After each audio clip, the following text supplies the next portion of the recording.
G'day everyone. I thought I'd make a video about the project that you see in front of you. This is a new one I'm starting, new commission. Quite familiar territory. We're in the Dark Ages again, and this time we've got a mixture of sculptors and manufacturers, and we've got a mixture of some Viking characters and Anglo-Saxon, both sort of later Anglo-Saxon and probably some that would work for earlier Anglo-Saxon as well. Okay, let's have a bit of a look.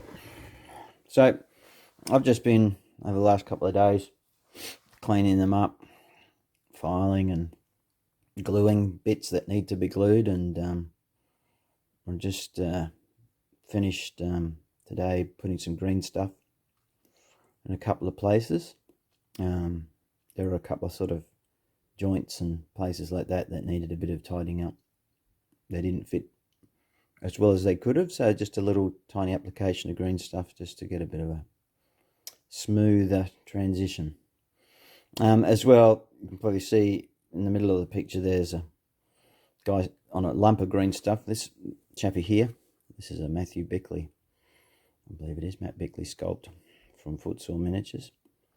He's actually on a couple of pieces of cork, and then I've super glued him to that, and then I've worked some green stuff around over the cork and over his base, sort of incorporated a bit more, and then it'll get, once that's gone off, dried, tomorrow sometime it'll get some sand and grit as well to build up a texture base. I just wanted him, because he was on one of these larger rounds and was a solitary figure like that.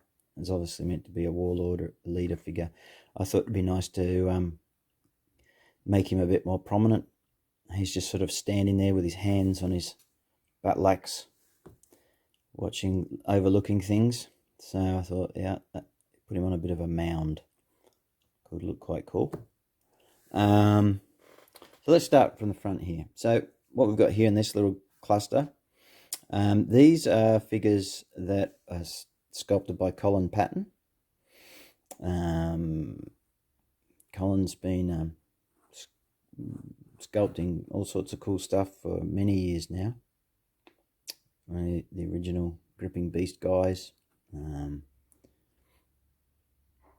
He's had a couple of his own ventures, Vendel miniatures and Saxon miniatures, and he's sculpted for Conqueror miniatures, I believe it is. And these guys would have been part originally of his when he had Saxon miniatures, before he then sold the line to Warlord Games. So I believe my customer bought these as blisters from Warlord Games, but they're Colin Patton sculpts that were originally done back when he had Saxon miniatures. And I like them because they're Colin Patton. If you've been watching the video for a while, you know that I'm a big fan of Colin Patton stuff. It's he has his own unique style, as most sculptors do, and I like it. It's cool. It's cool. He's just had a successful Kickstarter actually for a Ragnarok range or something like that. Looks pretty groovy. I didn't back it because I don't need any more miniatures, but who knows, one day maybe someone might send some to me to paint, which would be fun. Over the back here we've got an assortment of Bill Thornhill sculpted priest types. Yeah, this is all Bill Thornhill work for Footsore Miniatures. Now this one, I painted this one for another customer just recently, and again I had the same problem. I don't know if any of you Footsore guys will watch this, but second time in a row, this figure had a broken sword. There's an inherent weakness here at the top of the hand where, I'm just taking them out of the packs and the sword's already broken. So, I have to go into my spares, find a spare sword, which I've got a couple, drill the hand out and replace it with a new sword. So something to watch out for. It does happen from time to time. Some sculpts are just like that, prone to breaking. Maybe what it would have been better would have been an open hand, or a hand that could be drilled out and something placed into it, or a separate, like I know Footsaw make hand weapons with hands already cast on and things like that. I think that might be a better option for them, because this comes already cast on, and it just obviously keeps breaking. So now over here, these are some miniatures from Stronghold Terrain in Germany, but Footsaw and Stronghold Terrain have struck up a deal recently, by the looks of it, where Footsaw are stocking some of the miniatures that Stronghold Terrain produce. Now, I have painted a couple of these previously, maybe even 3 of them, maybe that one, and that one perhaps. I'm not sure if I painted that one or not, don't know. But that was a number of years ago. I thought originally they were in resin, but I may have been mistaken. I know they do some that are in resin, but I'm pleased to see that these are in metal. Interestingly, there's quite a variety. Some have didn't have integral bases, and some do. Some do, some don't. So a bit mysterious to me. And these are, I've never watched the show, and it's not really my thing, but the Dark Ages as a historical thing is my thing, but the TV show Vikings that's not my thing. These are kind of based on characters from that TV show. Some of you who watch it might recognise them. Ragnar, I think, and Ragnar's brother, and some dude, mad-looking dude called Floki or something, and there's a shield maiden girl back here. Anyway, so we'll paint those up, basing them on roughly on the sort of their appearance in the show. Cool. Now over here, as I had pointed out a little bit before, are some Matt Beckley sculpts from the newer Footsaw Miniatures late Anglo Saxons range. Really lovely sculpts, very detailed, very cool. So this guy here, that's going to be a banner bearer. These two, you've got a king, I suppose it's meant to be Harold Godwinson, I think it is. So he's got a standard bearer with him. So these are going to be on the base together, saunt like that. Yeah. But for painting purposes, I'm not going to have them together, because that's just going to be too awkward to get in with the brush, and you've got a shield, and I don't think I've got any decals for this, so I'm going to have to come up with some freehand something for them. Yeah, and then there's remember the name of this cat, Leofric, is it? I don't know. A bishop with his club and his cross. There we go. And he's got a round shield on his back. Yeah. So there's him, and we've also got and this is their Footsaw Miniatures King Redwald miniature, based on the Sutton Hoo sort of concept with the Sutton Hoo helmet, and he's got his battle robe on and an animal pelt and things. Quite a tall figure compared to the others, and a different sculptor. Not 100% sure of the sculptor. There might have been that Greek guy that Footsaw has used in the past. I'm not 100% sure who did this, but yeah, he's sort of thin and tall, so that'll be interesting. I haven't painted one of these before. I mean, I've painted other sort of versions of the Radwald character, and certainly the Sutton Hoo style helmet, but not this particular one, so that would be interesting. Excuse the dog.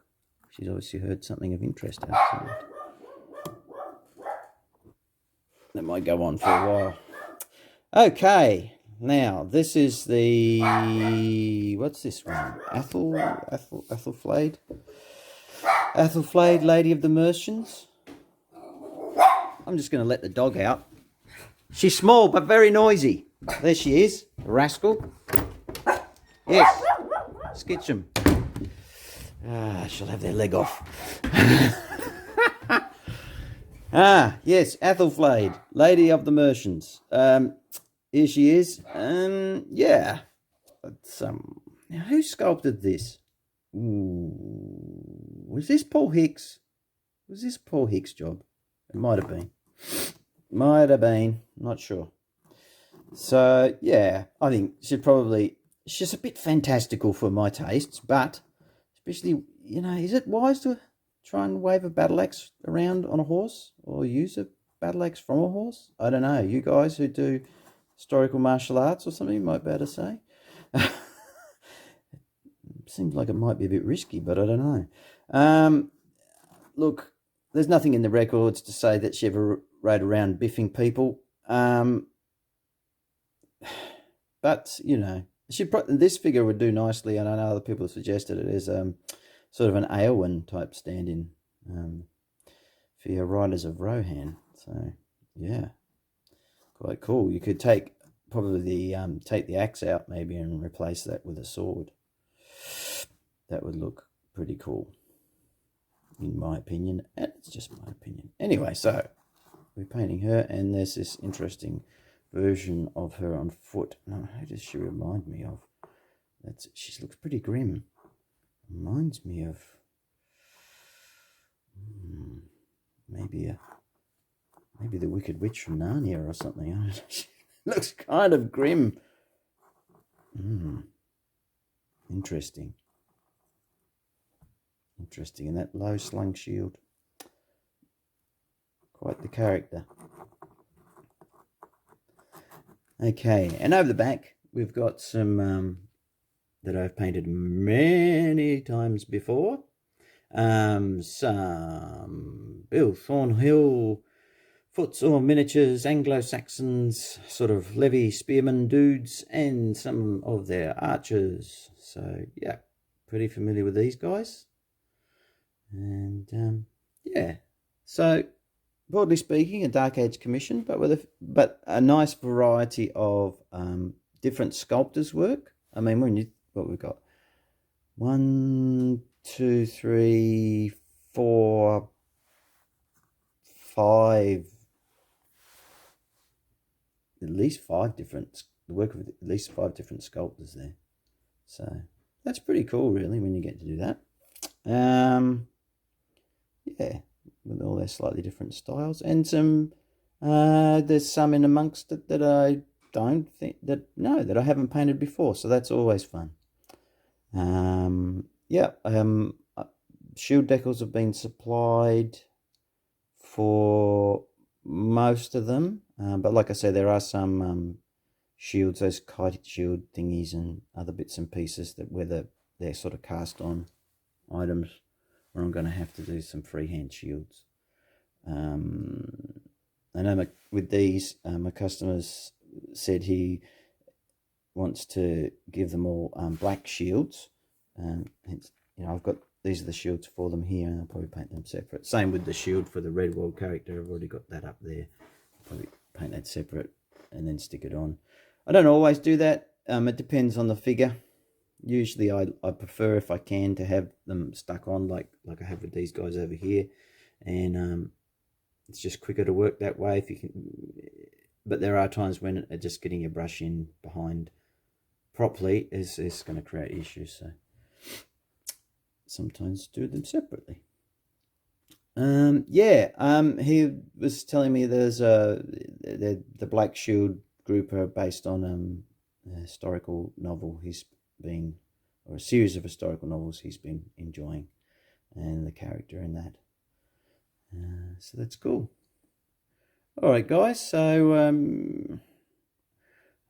don't know if I'll do much more on them today. They need to dry. Some of them need green stuff to cure. The next step will be getting grit onto all the bases, and then undercoat on all the figures, and then I'll put some away in the drawer and leave some out up on the stands. I've got to get quite a few up there on the stands, but they won't all fit. I think there's something like, what is it, 44 or something altogether. So there's quite a few. But good, keep me busy for a while. And there's another commission in the queue after that for some more Dark Age stuff, but this time from a different part of the world. From they're Arab type dudes. So for a Saga warband. So, and I have painted some of those figures before, quite a number of years ago. So, yeah, that'll be interesting. All right, guys. I